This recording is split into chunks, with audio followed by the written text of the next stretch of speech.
ចាំពិនិត្យឈាមម្ដងទៀតមើលលទ្ធផលឈាមរួចចាំសម្រាប់ចិត្តចាបានលទ្ធផលចេញឲ្យខ្ញុំប្រាប់ភ្លាមសូមទៅផងត្រូវរាយការណ៍ប្រាប់ដុកទ័រលីនយូបន្តិចខ្ញុំនិយាយជាមួយគេច្បាស់ហើយត្រូវឲ្យកតញ្ញូគំនិតលោកមើលរំលងមិនបានអរុណសួស្តីអ្នកទាំងអស់គ្នាខ្ញុំជាពេទ្យស្តារថ្នាក់ខ្ពស់ដែលទើបដូរមកផ្នែកវះកាត់ទ្រូងខ្ញុំចាងជើងមិញសូមផ្ញើខ្លួនផង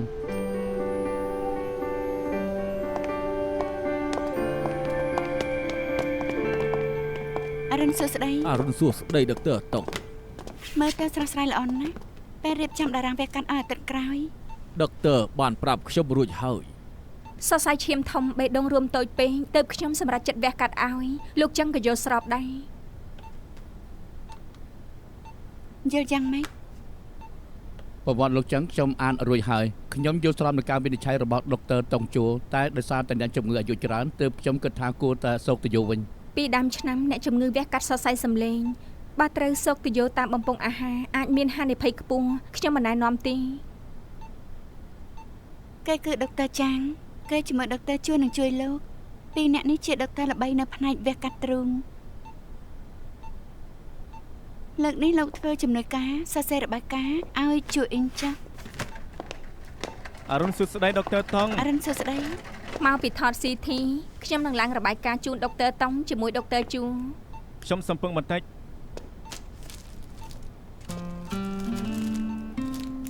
ការឈូករត់គឺតំណាងឲ្យភាពកក់ក្ដៅនិងក្លាហានដុកទ័រវ៉ាងធ្លាប់ប្រាប់ខ្ញុំថាគ្មានជំងឺដែលព្យាបាលមិនបានទេខ្ញុំមិនព្រមចុះចែងឡើយខ្ញុំអរគុណណាស់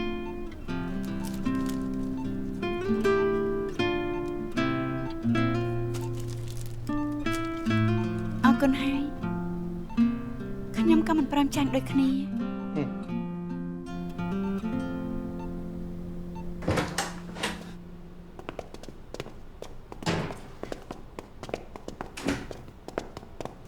ហើយមីមិនស្រួលខ្លួនត្រង់ណាទៀតទេមិនស្រួលពេញទាំងខ្លួននឹងពេលនេះដូចជាក្បាលជ្រូកអញ្ចឹងខ្ញុំនឹងមានភ្នែកដូចសង្ហេឈាវនឹងមាត់ដូចជួនជីហ៊ុនមែនទេទើបវះកាត់រួចរបួសមិនទាន់បាត់ហើមនោះទេ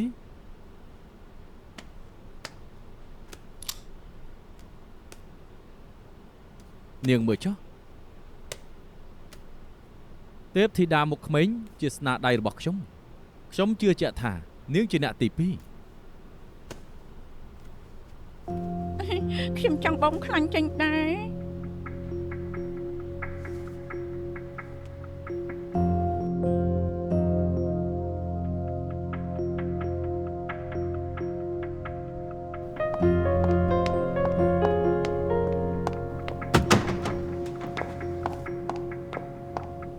មានអីមែនទេអូនសម្លាញ់គូមេអ៊ីងជាអ្វីនឹងបងគេជាភ្ញៀវជាភ្ញៀវធំមែនទេទើបបងត្រូវយកផ្កានិងអាហារទៅឲ្យដោយផ្ទាល់គេជាភ្ញៀវធំពិតមែនមានអីមែនទេអូនសម្លាញ់ភ្ញៀវធំមកពីណាវះកាត់ហ្វ្រីក៏មានដែរ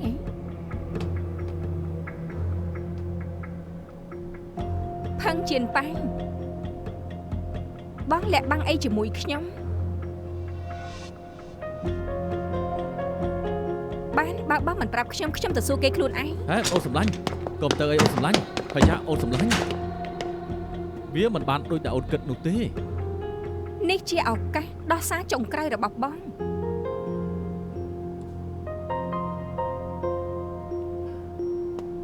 បានបងលេងភាគហ៊ុនចាញ់អស់ច្រើនណាស់ពេលនេះបងមានបំណុលយ៉ាងច្រើនគូមីអ៊ីងគឺជាម្ចាស់ក្រុមហ៊ុនភាគហ៊ុនបងវះកាត់ឲ្យគេហ្វ្រី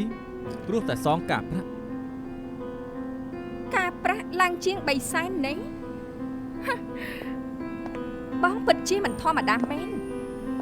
ខ្ញុំចង់ដឹងថាបងជំពាក់គេទាំងអស់ប្រមាណត្រូវវះកាត់ហ្វ្រីប្រមាណដងទៀតបានសងគេរួចលើកនេះតែម្ដងគត់ព្រោះឃើញខ្ញុំឆឹងសន្យាឲ្យថានឹងឲ្យបងខ្ចីលុយទៅដោះបំណុលបងសម្លាញ់នេះបងមិនមែនដោះបំណុលតែបងកំពុងតែសាំងបំណុលកាន់តែច្រើនឲ្យខ្លួនឯងអូនសម្លាញ់បងមិនក្តៅកាហាយអូនមកក្តៅកាហាយធ្វើអីឃើញខ្ញុំឆឹងឲ្យបងខ្ចីលុយបានន័យថាគេបង្ខំឲ្យបងស្ដាប់គេបើឲ្យបងលួចរឿងសម្ងាត់ចំនួនហើយបងបដិសេធមិនបានក៏ចាំដេកគប់ឲ្យហាយទៅអូនសម្លាញ់អូននិយាយធ្ងន់ធ្ងរពេកហើយបងបានតម្រុយច្បាស់មក លើកនេះភាហ៊ុននឹងផ្ទុះឡើងបងឆ្លងដំណាក់កាលនេះបានក៏ផុតហើយ ខ្ញុំប្រាប់បងច្រើនដងហើយថាកុំឲ្យចូលក្បែរខើយ៉ុងឆឹងទៀតចេះចាស់ខ្ញុំតែខ្ចីលុយហ្វាំងស៊ីនឲ្យ នេះអូនឈួតទេខ្ចីលុយហ្វាំងស៊ីនហ្នឹងបើតោងឲ្យយើងដឹងរឿងដែលយើងចេញពីក្រុងមីងឡាំងតើយើងប្រាប់ខើយ៉ុងឆឹងថាម៉េច យកលុយហ្វាំងស៊ីនទៅសងខើយ៉ុងឆឹងហើយបងក៏មិនបាច់ប្រាប់អ្វីទៀតដែរ ធ្វើបែបនេះស្មើនឹងសាងបំណុលពីរផ្លូវហ្វាំងស៊ីននិងខើយ៉ុងឆឹងមិនខុសគ្នាទេពួកគេជាប្រភេទតែមួយអូនកុំទៅខ្វល់នឹងពួកគេអី ខ្ញុំសន្យានឹងគេថាធ្វើជាក្រុមត្រួតពិនិត្យបាតកម្មខ្ញុំរស់នៅយ៉ាងសុខសប្បាយហើយមិនចង់ចូលទៅពាក់ព័ន្ធនឹងការប្រកួតប្រជែង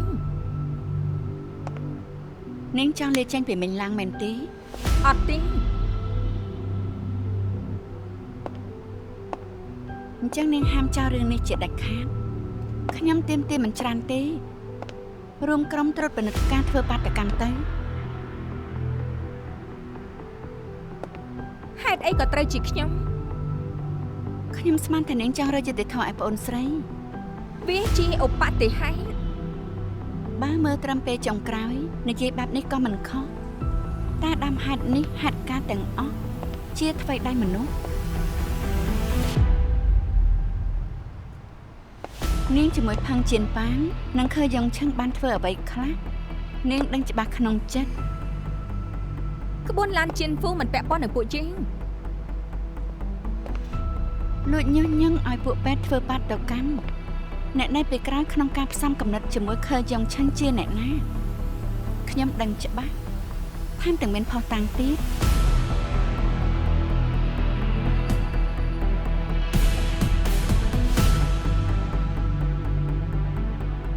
ហើយនាងចង់យ៉ាងណានិយាយត្រង់មក លទ្ធផលដែលចេញមកត្រូវតែជាតង់អេជាអ្នកទទួលខុសត្រូវទាំងអស់លាចេញពីទីនេះ ការត្រួតពិនិត្យក្រុមពិសេសមីងឡាំងចាប់ផ្ដើមតាំងពីពេលនេះការប្រជុំមេធាវីថាំងក៏ត្រូវនៅដែរមានការកត់ត្រាការពារគ្រប់គ្នា ខ្លឹមសារដែលបានកត់ត្រាប្រើក្នុងការត្រួតពិនិត្យរបស់ក្រុមប៉ុណ្ណោះមិនអាចលាតត្រដាងបានទេបើគ្មានបញ្ហាទេចាប់ផ្ដើមទៅ វិនជឺថងនាងជាមេខ្លោងម្នាក់ក្នុងការធ្វើបាតកម្មប្រាប់ផងបានទេថាហេតុអីទើបមិនពេញចិត្តនឹងមន្ទីរពេទ្យ ដើមហេតុនៃហេតុការណ៍នេះកើតដោយសារគិលានុបដ្ឋាយិកាសាវលីងត្រូវគៀបឲ្យចេញពីទីនេះផ្ទុយគ្នាអ្នកដែលធ្វើខុសមែនតែនបែរជាមិនទទួលទោសថែមទាំងបាននៅបន្តបុគ្គលិកគ្រប់គ្នាឃើញមន្ទីរពេទ្យធ្វើបែបនេះមិនពេញចិត្តហើយខឹងយ៉ាងខ្លាំង ជួយប្រាប់ឲ្យច្បាស់ដែលនិយាយមកអ្នកដែលធ្វើខុសពិតជាអ្នកណាទៅជួយប្តីនាងឲ្យចូលសមាគមមេធាវីមិនបានកាន់ភាគហ៊ុនការិយាល័យមេធាវីក៏គ្មានប្រយោជន៍ នាងសើបរឿងខ្ញុំហ៎ នាងបាននិយាយប្រាប់អ្នកនេះអ្នកនោះបើខ្ញុំចង់សើបនាងខ្ញុំមិនសើបតែត្រឹមនេះទេ ខ្ញុំដឹងថាអ្នកនាងដណ្ដើមអំណាចជាមួយដុកទ័រតង់តែខ្ញុំត្រឹមជាគិលានុបដ្ឋាយិកាជួយអ្នកនាងមិនបានទេ ការត្រួតពិនិត្យក្រោយពីនេះបើនាងមានស្នាដៃល្អខ្ញុំធានាថាប្តីមេធាវីរបស់នាងនឹងមានកូនក្តីបន្តបន្ទាប់កុំថាតែមានភាគហ៊ុនអីធ្វើម្ចាស់ខ្លួនឯងក៏គ្មានបញ្ហាអ្វីដែរ សំណួរនេះគួរតែសួរដុកទ័រស្រីដែលធ្លាប់ទទួលខុសត្រូវ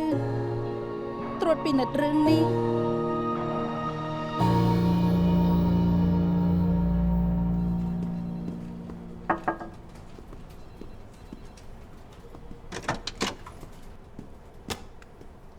យ៉ាងម៉េចហើយ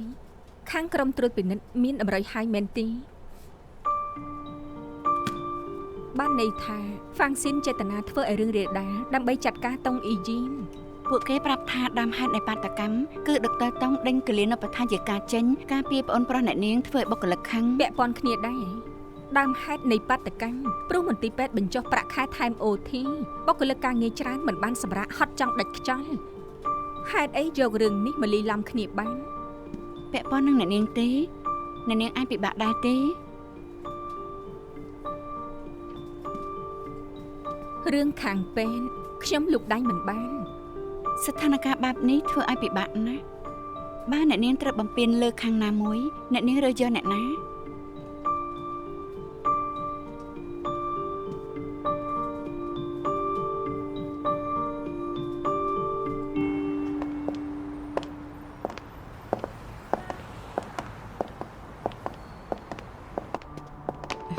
មួយរយៈនេះប៉ាកូនហូបអាហារព្រឹកជាមួយម៉ាក់ចែតហើយទើបទៅធ្វើការម៉ាក់ចង់ទិញស្លឹកតែចង់ឲ្យកូនរើសឲ្យបន្តែងលោកប៉ាគាត់សរសើរកូន សរសើរថាម៉េច ថាពូកែរឿងរបស់យីជើកុំតបានកូនទើបរួចផុន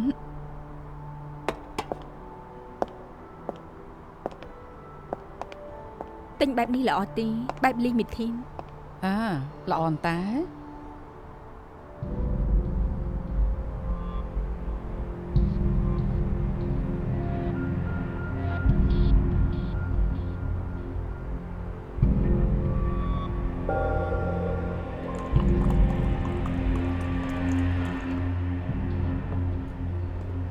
វ៉ាឈ្ងុយណាស់ស្លឹកតែនេះមានតែរដូវខ្លះមានចំនួនកំណត់ផងដែរទោះបី VIP មិនមែនថាអាចទិញបានទើបខ្ញុំទុកឲ្យម្នាក់មកប្រអប់ខ្ចប់ឲ្យផងណា អរគុណអ្នកស្រីឈិន លីស៊ី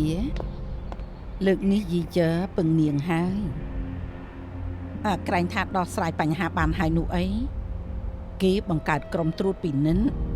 សើរឿងចាស់ឡើងវិញយីជើហូបបាយលែងចូលហើយ រឿងនេះខ្ញុំជួយពេញទំហឹងហើយរឿងពួកពេនខ្ញុំចូលមកដល់ទី នាងជាកម្មការមីងឡាងជាប្រធានមូលនិធិប៉ានាងថាសំបីតែដុកទ័រតុងក៏យកចិត្តនាង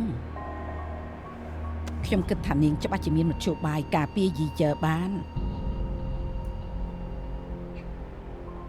បើម៉ាក់ធំហាមាត់ទៅហើយជួយម្ដងទៀតទៅកូន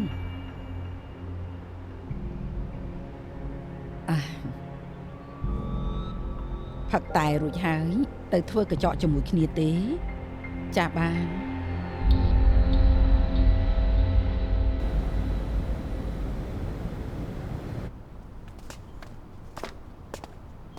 ដុកទ័រតុង ថ្ងៃនេះយ៉ាងម៉េចដែរឈឺដាំទ្រូងទេ តែទួចធម្មតាខ្ញុំតែងតែហាត់ប្រាណមួយថ្ងៃកន្លះម៉ោងនៅពេលដែលសម្រាប់មកពេទ្យគឺមិនបានធ្វើខ្ញុំធ្វើតាមអ្នកពេទ្យប្រាប់ប្រហែលជាភ្លេចហើយតាំងពីខ្ញុំវះកាត់រួចខ្ញុំស្មានថាជាតិនេះលែងបានលេងកីឡាហើយប៉ុន្តែដុកទ័រតុងបានប្រាប់ឲ្យលេងខ្ញុំវឹកហាត់បេះដូងឲ្យរឹងមាំមិនចឹងទេនឹងមិនឆាប់ជានោះទេពិតមែនណា ខ្ញុំនិយាយត្រង់ដល់ម្លឹងហី ដុកទ័រមិនបាននិយាយលេងទេខ្ញុំថាលេងតើ ប៉ុន្តែនៅពេលដែលដុកទ័រតុងកាចគឺកាចជាងពេទ្យម្ចាស់ជំងឺខ្ញុំទៅទៀតណា សុំទៅផងខ្ញុំចាំមិនបានពិតមែន ប្រាប់តាមត្រង់ខ្ញុំធ្វើពេទ្យមកច្រើនឆ្នាំសឹងតែចាំរកការវះកាត់បានខ្ញុំចាំគ្រប់ប្រវត្តិព្យាបាលបានតែអាចចាំអ្នកជំងឺបានមិនអស់លោកជាករណីពិសេសក៏ពិតមែនតែបើថ្ងៃនោះលោកមិនដើរមកសួរនាំខ្ញុំមុនទេនោះខ្ញុំប្រហែលចាំលោកមិនបាន មិនអីទេគូក្បាលដុកទ័រសម្រាប់ដល់របបដៃសំខាន់មិនសំខាន់មិនចាំបាច់បំផ្លាញសម្ពាធទេ មិនទាំងស្រុងទេពេទ្យម្ចាស់ជំងឺលោកដុកទ័រវាងគាត់ចាំលោកបានច្បាស់ណាស់ក្រៅពីស្ពេសចងចាំខួរក្បាលគាត់ច្រើនបើប្រៀបធៀបនឹងពេទ្យផ្សេងទៀតគាត់មានក្តីមេត្តាច្រើនជាងចំពោះគេដើរចេញពីបន្ទប់វះកាត់បន្ទប់មិនទាន់ចប់ទេត្រូវឲ្យខ្ញុំសុំសួរបន្តិចដឹងឬអត់ថាភាសាដៃទៅនេះជាអ្វី អូបែបនេះគឺវះកាត់បែបនេះគឺជោគជ័យវះកាត់ជោគជ័យនេះដុកទ័រចង់ សុជីតាមដុកទ័រជួយជាមួយដុកទ័រចាញ់ បាទ សុំក្រែផង បាទ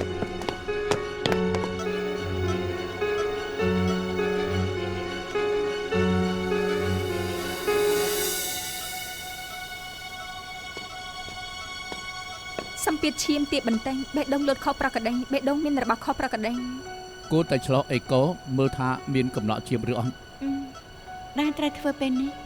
គឺសម្រាប់ចិត្តវះកាត់ឬអត់ ធ្វើតាមដុកទ័រប្រាប់ពីនិតរាងកាយគេម្ដងទៀតតែព្រោះអ្នកជំងឺអវយវៈផ្លាស់កន្លែងបាត់ពិសោធន៍ព្យាបាលករណីបែបនេះមានតិចណាស់ដូច្នេះដើម្បីឲ្យការវះកាត់មានសុវត្ថិភាពខ្ញុំត្រូវការវិតម្លៃបន្តិចទៀត បើនៅតែបញ្ជាពេល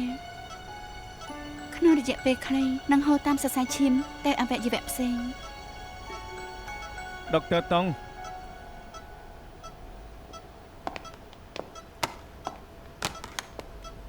តាមពិតគួរតែត្រូវលែងដៃឲ្យមែនទេខ្ញុំបានឃើញពួកដុកទ័រធ្វើមុខបែបនេះដឹងពីអាការៈធ្ងន់ធ្ងរតែពេលដែលខ្ញុំនៅមានសតិឲ្យសញ្ញាបាការជួយសង្គ្រោះទៅមិនចាំបាច់ពិបាកដល់ដុកទ័រទាំងអស់គ្នានោះទេ យើងអាចរកវិធីដែលនៅធ្វើបានកុំចុះចាញ់អីដុកទ័រតុងច្បាស់ជាជួយលោកបាន ការពិតទៅ8ឆ្នាំមុនខ្ញុំគូតែស្លាប់បាត់ហើយតែដុកទ័រតុងបានជួយឲ្យខ្ញុំរស់បាន8ឆ្នាំទៀតខ្ញុំសំណាងជាងត្រូវឆ្នោតទៅទៀតណាទោះបីជារក្សាជីវិតបានថ្ងៃណាមួយវាក៏ត្រូវលាប់ឡើងវិញយើងគួរទុកធនធានឲ្យអ្នកផ្សេងវិញទៅវាល្អជាង យើងប្រឹងប្រែងរាល់លើកតែមិនដឹងថារឿងនៅចំពោះមុខយើងជាបដិហាឬក្តីស្លាប់វិធីជួយអ្នកជំងឺមិនងាយស្រួលទេតែរឿងដែលពួកយើងធ្វើអាចជាការធ្វើបាបអ្នកជំងឺច្រើនជាងដែលឈឺចាប់នោះគឺពេលណាគួរប្រឹងប្រែងពេលណាគួរលែងដៃពួកយើងតស៊ូយូរមកហើយមិនដឹងថាត្រូវសម្រេចចិត្តបែបណា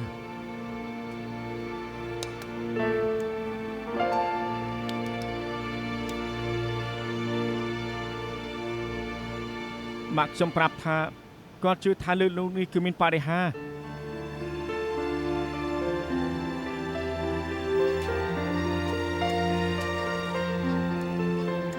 យើងនឹងឲ្យលោកហឺតឆ្នាំសន្លប់ស៊ឺជីងបងរៀនខ្ញុំផងបានដែរទេភាសាដៃវះកាត់ជោគជ័យធ្វើយ៉ាងម៉េចដែរទៅ វះកាត់ជោគជ័យ ជោគជ័យវះកាត់ជោគជ័យ ខ្ញុំចង់បង្រៀនលោកម្យ៉ាងទៀត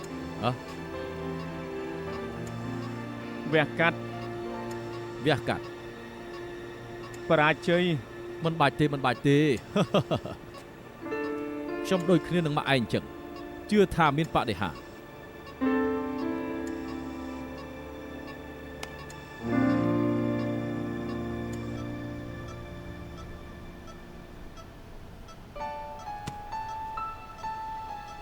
ខ្ញុំយល់ពីអារម្មណ៍លោក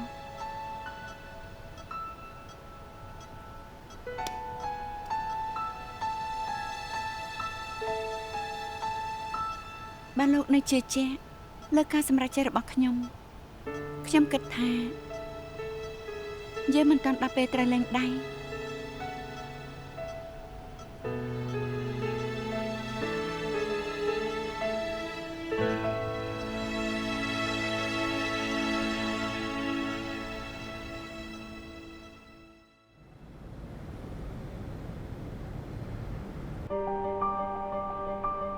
ដុកទ័រអ៊ូតាមដែលលោកដឹងអ្នកណាចេតនាការពារដុកទ័រឈិនយីជើដែលបានធ្វើខុស ដុកទ័រតុង ដុកទ័រតង់អេយៀននេះ ការងាររបស់ដុកទ័រឈិនយីជើក៏មានបញ្ហាឧស្សាហ៍ធ្វើខុសពេលពិនិត្យអ្នកជំងឺចូលចិត្តដកទូរស័ព្ទមកមើលភាគហ៊ុនហើយមិត្តរួមការងារមិនពេញចិត្តចំពោះរឿងនេះតែឲ្យធ្វើយ៉ាងម៉េចអ្នកណាក៏ដឹងថាថ្នាក់លើគឺមិនឲ្យគេចេញ ហេតុផល ក្រៅពីបកកែអែបអបជាងការវះកាត់សំខាន់គឺគេមានខ្សែមានអ្នកការពារ អ្នកណាការពារ បើត្រឹមបងស្រីគេក៏គ្មានអំណាចយ៉ាងនេះដែរ អ្នកដឹកខ្ញុំនិយាយគឺដុកទ័រតុងអ៊ីជៀន តង់អេជិនជាមួយឈិនជីជើក៏ចាត់ទុកថាជាសាច់ញាតិដែរ លោកបានន័យថាតង់អេជានការពារឈិនយីជើអយុត្តិធម៌ជាមួយអ្នកផ្សេងដែលមានការមិនពេញចិត្តដល់ខ្លាចជាដើមហេតុនៃការធ្វើបាបទៅកាន់តាមែនទេ ហៅមិត្តរួមការងារយើងទៅនិយាយហើយហៅទៅជាច្រើនអ្នក បន្ទប់ធ្វើការយើងហៅទៅជាង10នាក់ហើយ សម្រាប់ថាចង់សួរប្រមាណអ្នកទៅ ធ្វើយ៉ាងម៉េចចូលទៅហើយនិយាយអ្វីដែលពួកយើងដឹងឬអ្វីដែលពួកគេចង់ស្ដាប់រឿងធំណាស់ស្រាវឆ្អឹងខ្នងមិនដឹងថាចុងក្រោយអ្នកណាស្លាប់មុន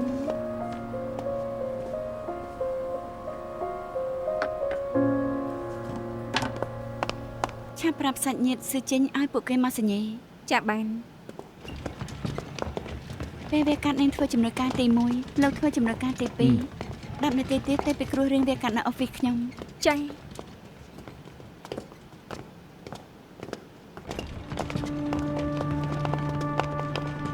ហ្វាំងស៊ីនចាក់សាំងចាំដុតនាងនៅលោតចុះរណ្ដៅទី អ្នកជំងឺចាំមិនបាន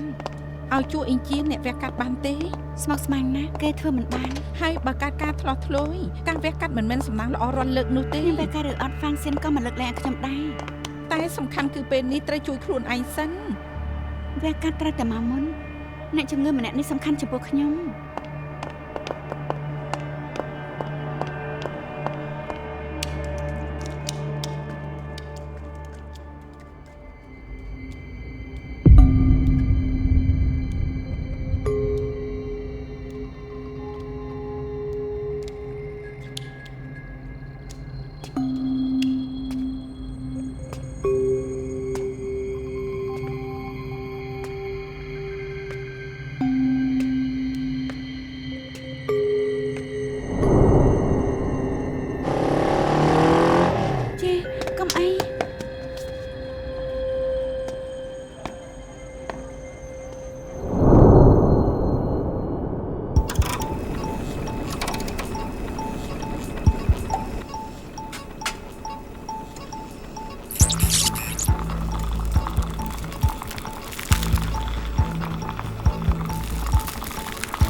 សរសៃឈាមអ្នកជំងឺខុសពីអ្នកដទៃ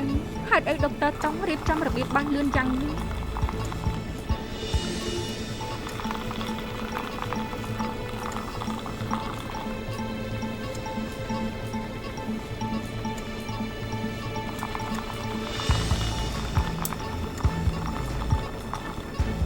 ការតោរបស់សាច់ដុំស្អិតណាស់ប៉ះពាល់ដល់ស្ទះបេះដូងបើយើងប៉ះពាល់វាអាចធ្វើឲ្យបេះដូងបែក ចង់ធ្វើបន្តឬឈប់ត្រឹមនេះ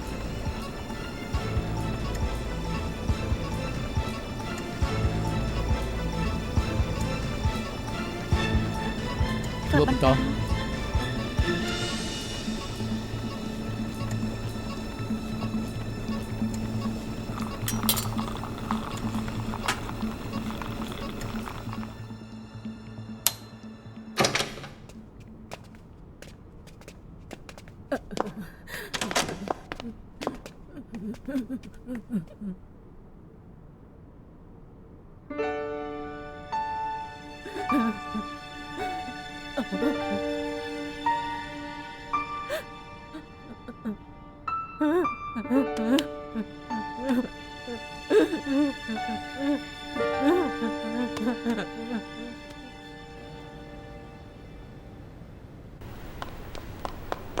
យ៉ាងមិនហើយឈុនយ៉ាងមិនហើយ ដំបងនៅស្រួលសុកសុកមិនដឹងថាហេតុអីបានជាលើកទូរស័ព្ទហើយដូចជាដង្ហើមដកមិនឆ្អែតមកឡើងស្វាយរួចក៏ខ្យល់កោទៅខ្ញុំភ័យមែនតើ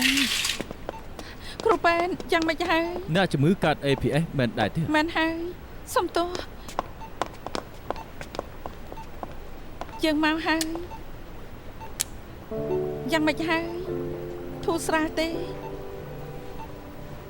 ខ្ញុំឈឺណាស់ កុំបារម្ភអីយើងនៅទីនេះហើយ អ្នកជំងឺយ៉ាងម៉េចហើយ ដុកទ័រតង់ អ្នកជំងឺកើត APS ពេលមកដល់ដកដង្ហើមមិនស្រួលសួរទាំងសងខាងគ្មានលំនឹងថែមទាំងហើមទៀតផងណា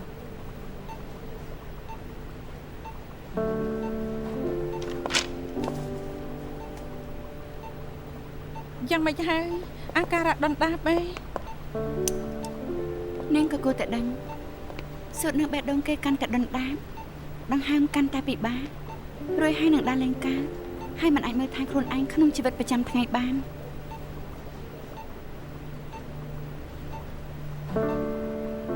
នាងចង់បានអីខ្ញុំឲ្យទាំងអស់ដែលសំខាន់គឺជីវិតហើយឈុនទោះជាប្រើវិធីអ្វីនាងត្រូវជួយគេឲ្យបាន ពេលនៅអាការៈហើយឲ្យសម្រាប់ពេទ្យ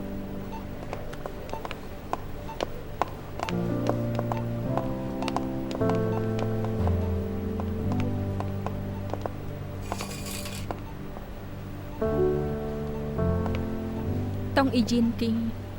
ចង់បានសំឡេងលើកដៃរបស់នាង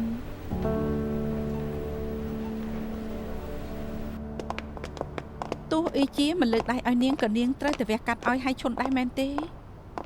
ខ្ញុំសូមអង្វរដឹងខ្លួនបន្តិចទៅយើងបាត់បង់សម្លេងអ៊ីជាជាមួយតែទីឈៀវមិនបានទេបើហ្វាំងស៊ីនបានធ្វើអគ្គនាយកគេនឹងជន់ឈ្លានាងមិនខានទេ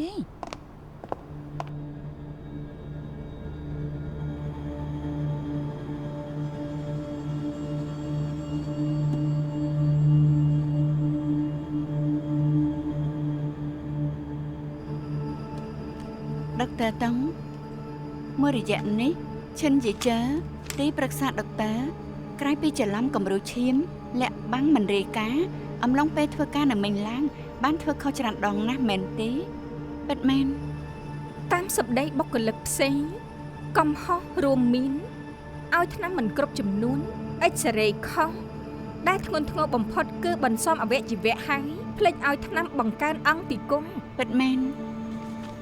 នាងជាប្រធានផ្នែកវះកាត់ដុកទ័រឈិនមានបញ្ហាទាំងនេះនាងមានតួនាទីត្រូវចាត់ការទេមាន ហើយជួយនាងចាត់ការបែបណា ហាត់ការទូទៅវាងជាអតីតនាយកបានចេញមកដាស់ទិនគេហើយមានតែហាត់ការយកគំរូឈាមដែលខ្ញុំជាអ្នកទទួលខុសត្រូវតែគេធ្វើខុសច្រើនយ៉ាងនេះវិធីដែលសមគួរបំផុតគឺការដេញគេចេញត្រូវហើយតែនាងមិនបានធ្វើឈិនជីជើជាសាច់ញាតិនាងអីពិតមែនព្រោះតែគេជាសាច់ញាតិនាងបាននាងមិនដេញគេចេញតាមពិតឈិនជីជើគួរទទួលទោសផ្អាកការងារហើយប្រគល់ឲ្យនាយករងសម្រេចចិត្តតែនាងរំលងជំហានទាំងនេះចាត់ការតាំងពីជំហានរបស់នាងតើដែលឈិនជីជើបានទទួលគឺរួចខ្លួន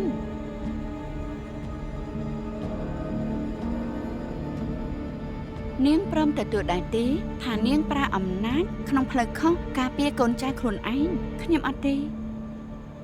ខ្ញុំមិនបានដេញឈិនយីជើចេញមិនពាក់ព័ន្ធនឹងគេជាសាច់ញាតិខ្ញុំតែមានហេតុផលមួយចំណុចហេតុផលអ្វីគេកាត់រោគផ្លូវអារម្មណ៍ឲ្យប្អូនប្រុសនាងទៅរកពេទ្យសរសៃប្រសាទសំលិខិតបញ្ជាក់ពេទ្យកាន់តែធ្ងន់កាន់តែល្អខ្ញុំមិនដេញគេចេញយ៉ាងណាត្រូវតែមានហេតុផល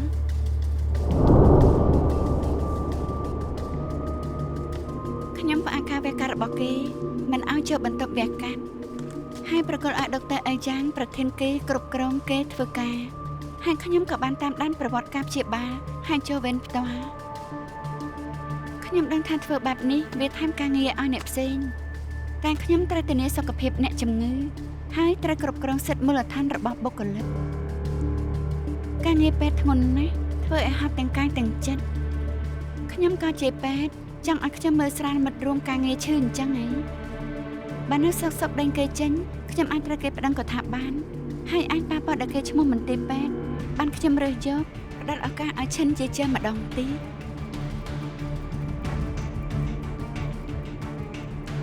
អស់លោកជាចាំម៉េច បើមើលតាមផុសតាំងដែលដុកទ័រតងឲ្យនោះការចាត់ទុកដុកទ័រឈិនយីជើតាមគោលការណ៍គឺសមហេតុផលនិងយុត្តិធម៌ណាស់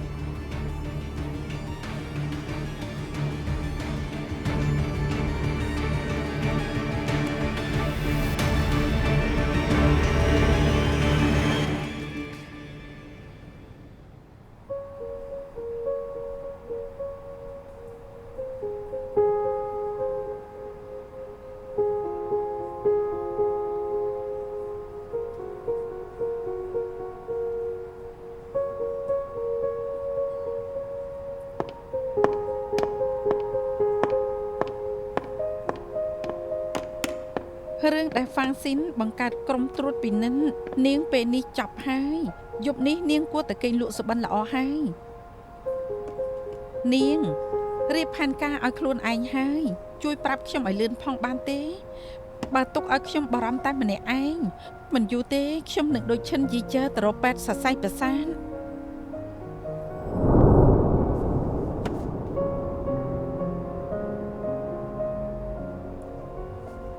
ខ្ញុំអានកំណត់ត្រាវគ្គរបស់ចេញថាងខ្ញុំបើកឃើញអន្តរអ៊ីមែលនិង password សម្ងាត់ខ្ញុំចាំអ៊ីមែលនេះបានជូនចំពោះកូនស្រីដុកទ័រតង់ផ្ញើមកពីអ៊ីមែលនេះអ្នកដែលផ្ញើអ៊ីមែលមកមិនមែនចាយទីងគួរតែជាចិនថាងអញ្ចឹងបានន័យថាអ្នកប្រាប់ការពិតរឿងនៅក្នុងបន្ទប់វះកាត់គឺវ៉ាងជីនថៅ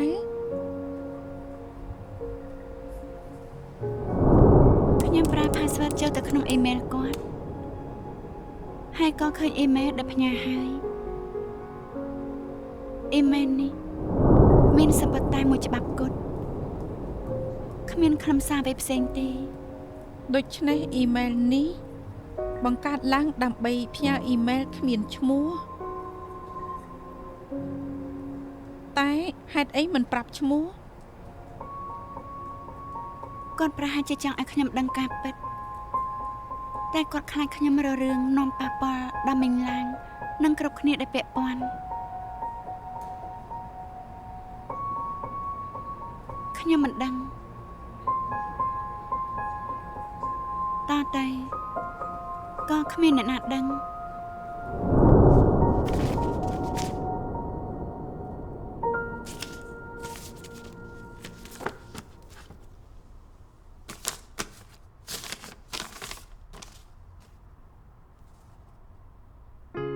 តាំងពីដើមដល់ចប់ខ្ញុំនឹងច្បាស់ថាក្នុងការវះកាត់ដូរស៊ុតថ្លើមរស់ខ្ញុំមិនបានធ្វើខុសទេតែដែលខ្ញុំទទួលខុសត្រូវរឿងវះកាត់បរាជ័យម្នាក់ឯងក៏ព្រោះតាមីងឡាងជំងឺឈាមរបស់ស៊ីឈួនហើយលោកនិងខ្ញុំស៊ីឈួនក្រៅពីបកាយជំនាញពេទ្យមានចិត្តទលាយចំណែកខ្ញុំគឺចង់ព្យាបាលតែអ្នកជំងឺបើថ្ងៃក្រោយមិនទីពេលល្បីឈ្មោះដែលមីងឡាងត្រូវការគឺស៊ីឈួនមិនមែនខ្ញុំទេខ្ញុំលះបង់ម្នាក់ឯងអាចជួយទាំងមន្ទីរពេទ្យបានគឺសុំតម្លៃណាស់តែការវះកាត់បរាជ័យពេទ្យចិត្តល្អជួយមនុស្សប្រែខ្លាចទៅជាអ្នកដែលគ្រប់គ្នាជេរប្រមាថជីងថៅ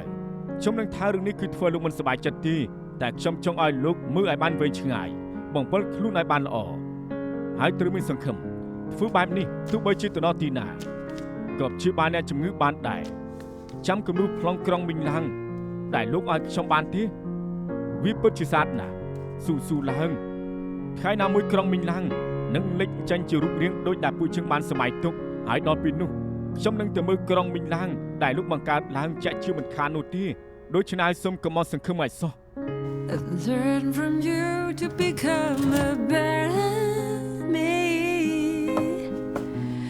You will love this new version of me. Shall we meet at a rendezvous someday? Where the hills may be a little bit late. យើងនៅមានពេលច្រើនទៀតគ្រប់សំណួរប្រើពេលឲ្យចម្លើយអូនបានពេលវេលាជាចម្លើយល្អបំផុត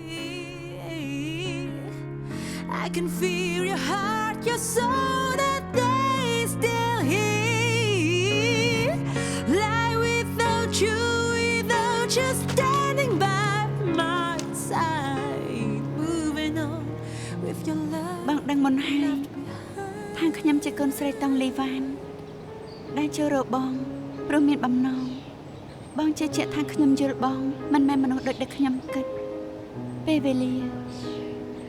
ពិសោធន៍គ្រប់យ៉ាងបានក្រុងមីងឡាងជាក្តីសម័យខ្ញុំជាមួយបងនិងលោកប៉ាទោះជាត្រូវលះបង់ប៉ុណ្ណាខ្ញុំមិនព្រមឲ្យហ្វាំងស៊ីនដណ្ដើមទៅខ្ញុំនឹងការពារមីងឡាងការពារក្រុងមីងឡាង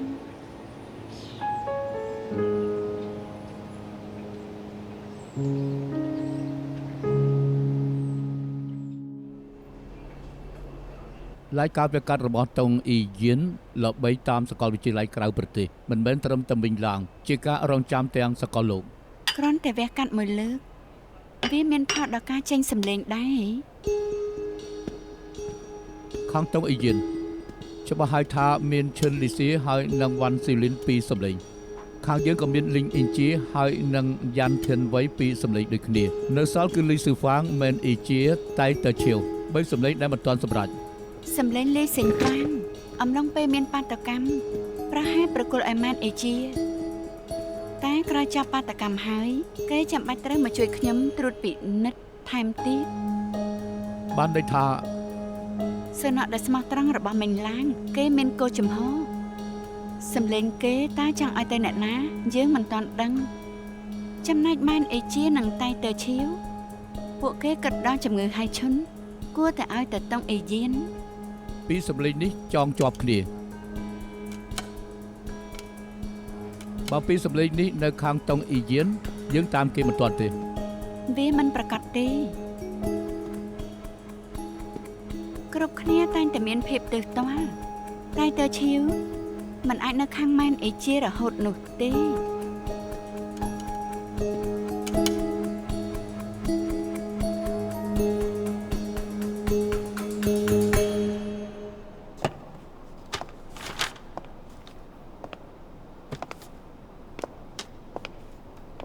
អសាដល់ហើយ ខ្ញុំមកពីដូរផ្នែកកណ្ដាលទេខ្លាចតាមមិនទាន់ប្រឹងប្រែងបន្តិចក៏វាមិនចម្លែកដែរ អង្គុយបានទេ អញ្ជើញ មើលទៅលោកដូចជាជឿជាក់ហើយមិនតាន់សួរផងមិនក៏ចង់ដូរមកនៅជាមួយគ្នា បាននិយាយឲ្យត្រូវដែលខ្ញុំដូរមកគឺចង់ដើរតាមដុកទ័រគេឈ្មោះមានប្រាក់នៅខាងក្រៅខ្សែភ្នែកមួយថ្ងៃមាន24ម៉ោងយើងជួយបានប្រហែលអ្នកតែបើសិនជាបង្កើតក្រុមវិញឡើងនេះវិញជារឿងដែលគួរឲ្យរំភើបដុកទ័រតុងខ្ញុំចង់ចូលរួមជាមួយដុកទ័រណាបើដុកទ័រចង់ចែករំលែកឧត្តមគតិ តាមទេពកសលលោកសំនឹងធ្វើជាកូនក្រុមខ្ញុំ ខ្ញុំខ្លាចដុកទ័រប្រាប់ថាខ្ញុំមិនសម មានឧត្តមគតិជារឿងល្អតែខ្ញុំខ្លាចលោកត្រូវមិនរួចនៅជាមួយខ្ញុំហត់ណាស់ឃើញខ្ញុំនៅមន្ទីរពេទ្យពេញមួយថ្ងៃគួរតែដឹងគ្មានពេលឯកជន ប្រសើរណាស់ខ្ញុំក៏នៅមន្ទីរពេទ្យរាល់ថ្ងៃដែរខ្ញុំមិនត្រូវការពេលឯកជនទេ មិនត្រូវនៅកម្ដៅមាត់ស្រីទេ ខ្ញុំគ្មានបុស្រីទេ ចុះគ្រួសារនោះចូលឆ្នាំចិនចូលឆ្នាំថ្មីខ្ញុំអាចនឹងមិនឲ្យឈប់ គ្រួសារនៅអូស្ត្រាលីខាងនោះគ្មានពិធីបុណ្យច្រើនដូចចិនទេខ្ញុំក៏រឿងដែរមួយឆ្នាំពីរឆ្នាំបានទៅម្ដង ក្រែងជាជនជាតិម៉ាឡេស៊ីហ៎ ខ្ញុំដឹងថាខ្ញុំកើតនៅម៉ាឡេស៊ីតែត្រូវយកទៅចិញ្ចឹមនៅអូស្ត្រាលីតាំងពីក្មេង ដូច្នេះលោកជា ក្មេងកំព្រា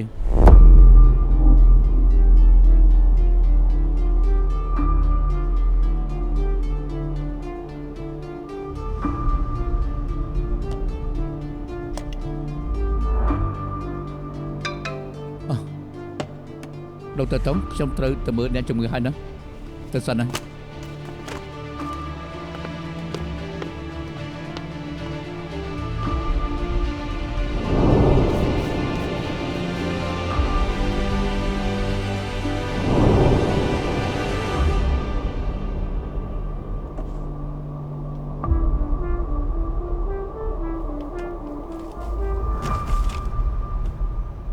ជួយយកទៅពិនិត្យ DNA ឲ្យផង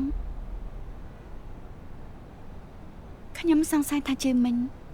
គឺជាគេ នាងសង្ស័យថាចាងជឹងមីងជាកូនប្រុសហ៎ មានច្រើនយ៉ាងដែលខ្ញុំបំភ្លេចឆាប់រំលឹកហើយ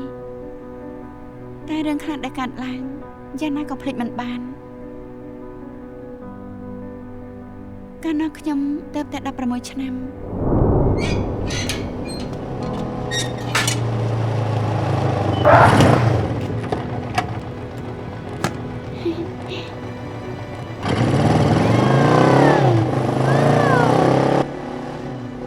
បាទខ្ញុំផ្ញើក្តីសង្ឃឹមលើខ្ញុំច្រើនណាស់តែខ្ញុំមិនដែលគិតចង់រៀនពេទ្យគាត់កាន់តែបដៅខ្ញុំរត់តាតតាំងខ្ញុំតំងន់ហើយ បាយគ្នាទៅ ទេអត់ទេកុំបែកគ្នាអត់ទេ ព ពួកយើងគ្រាន់តែលេងសប្បាយនឹងគ្នាមិនដឹងទេហ៎កុំមករវល់នឹងខ្ញុំអី ពេលប៉ាខ្ញុំដឹងស្ទើរបាយទ្រូងចង់ដេញខ្ញុំទៅតែខ្ញុំនៅតែអះអាងចង់បង្កើតកូនថ្ងៃដែលខ្ញុំសម្រាលកូនប៉ាប្រាប់ខ្ញុំថាកូនប្រុសខ្ញុំស្លាប់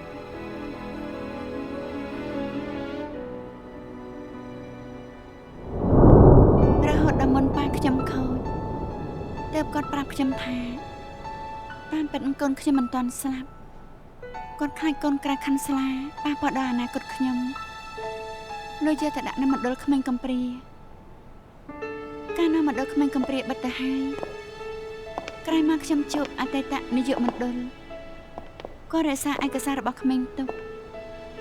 គាត់ប្រាប់ថាកូនប្រុសខ្ញុំត្រូវប្តីប្រពន្ធនៅអូស្ត្រាលីយកទៅចិញ្ចឹមអ្នកស្នើសុំឈ្មោះដូណារ៉ូប៊ីនសាន់តែពេលខ្ញុំទៅរកពួកគេក៏ដូរផ្ទះហើយដែលខ្ញុំមាននៅពេលនេះ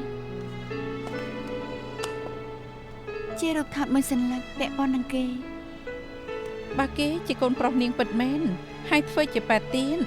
ក៏ល្អម្យ៉ាងដែរ